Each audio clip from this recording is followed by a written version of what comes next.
Service in Upton has issued a flash flood warning for Bergen County in northeastern New Jersey, northern Essex County in northeastern New Jersey, Hudson County in northeastern New Jersey, eastern Passaic County in northeastern New Jersey, until 4:30 p.m. At 2:26 p.m., Doppler radar indicated thunderstorms producing heavy rain across the warned area.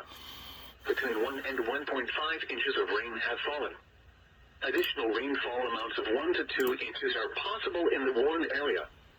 Flash flooding is ongoing or expected to begin shortly.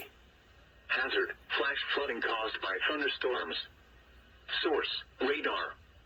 Impact: flash flooding of small creeks and streams, urban areas, highways, streets and underpasses, as well as other poor drainage and low-lying areas.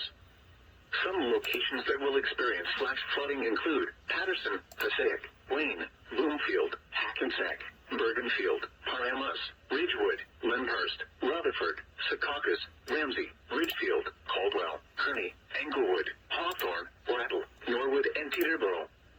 Turn around. Don't drown when encountering flooded roads. Most flood deaths occur in vehicles. Please report observed flooding to local emergency services or law enforcement and request they pass this information to the National Weather Service when you can do so safely. Repeating, a flash flood warning has been issued until 4:30 p.m. for the following counties in New Jersey: Bergen, Essex, Hudson, and Passaic.